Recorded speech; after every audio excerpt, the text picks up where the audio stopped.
BJP JDS ಮೈತ್ರಿಯಲ್ಲಿ Mandya ticket ಜೆಡಿಎಸ್ಗೆ ಸಿಕ್ಕಿದೆ. ಅಭ್ಯರ್ಥಿಯನ್ನ March 25ಕ್ಕೆ ಘೋಷಣೆ ಮಾಡಲಾಗುತ್ತೆ ಎಂಬ ಮಾಹಿತಿ ಇದೆ. ಕ್ಷೇತ್ರದ ಹಾಲಿ ಸಂಸದೆ ಸುಮಲತಾ ಮೈತ್ರಿಯ ಕಾರಣ ಅವರಿಗೆ ಬಿಜೆಪಿ ಟಿಕೆಟ್ ಕೈತಪ್ಪಿದೆ. ಅವರ ಮುಂದಿನ ನಡೆ ಕುತೂಹಲಕ್ಕೆ ಕಾರಣವಾಗಿದೆ. ಅವರು ಚಿಕ್ಕಬಳ್ಳಾಪುರದಿಂದ ಬಿಜೆಪಿ ಅಭ್ಯರ್ಥಿಯಾಗಲಿದ್ದಾರೆ ಎಂಬ ಸುದ್ದಿಗಳು ಹಬ್ಬಿವೆ. ಆದರೆ ಇನ್ನು ಬಿಜೆಪಿ ಚಿಕ್ಕಬಳ್ಳಾಪುರಕ್ಕೆ ಅಭ್ಯರ್ಥಿ ಘೋಷಣೆ ಮಾಡಿಲ್ಲ. ಸೋಮವಾರ ದೆಹಲಿಯಲ್ಲಿ ಸುಮಲತಾ ಬಿಜೆಪಿ ರಾಷ್ಟ್ರೀಯ ಅಧ್ಯಕ್ಷ ಜೆಪಿ ನಡ್ಡಾ ಭೇಟಿ ಮಾಡಿದ್ರು. ಮಂಗಳವಾರ ಅಮಿತ್ ಶಾ ಭೇಟಿಗಾಗಿ ಸಮಯವನ್ನ ಪಡೆದಿದ್ದಾರೆ.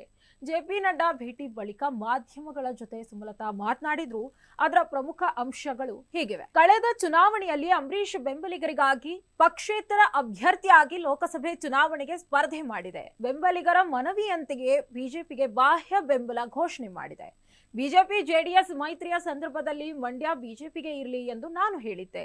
ನಾನು ನನ್ನ ಸಂಸದ ಸ್ಥಾನದ ಅವಧಿ ಮುಕ್ತಾಯಗೊಂಡ ಬಳಿಕ ಬಿಜೆಪಿಗೆ ಸೇರ್ಪಡೆಯಾಗ್ತೇನೆ. ನಾನು ಚಿಕ್ಕಬಳ್ಳಾಪುರದಿಂದ ಈ ಬಾರಿಯ ಚುನಾವಣಾ ಕಣಕ್ಕಿಳಿಯುತ್ತೇನೆ ಎಂಬುದು ಕೇವಲ ಊಹಾಪೋಹ ಮಾತ್ರ. ಅಮಿತ್ ಶಾ ಭೇಟಿ ಬಳಿಕ ಮುಂದಿನ ತೀರ್ಮಾನವನ್ನ ನಾನು ಕೈಗೊಳ್ತೇನೆ. ಬೆಂಬಲಿಗರ ಜೊತೆ ಸಭೆ ನಡೆಸಿದ ಬಳಿಕ ಮುಂದಿನ ನಡೆ ಬಗ್ಗೆ ತೀರ್ಮಾನ ಮಾಡ್ತೇನೆ. ಮಂಡ್ಯ ಜೆಡಿಎಸ್ ಪಕ್ಷಕ್ಕೆ ಎಂದು ಈಗಾಗಲೇ ಪಕ್ಷದ ವರಿಷ್ಠರು ಸ್ಪಷ್ಟಪಡಿಸಿದ್ದಾರೆ ಅಂತ ಅವರು ಹೇಳಿದರು.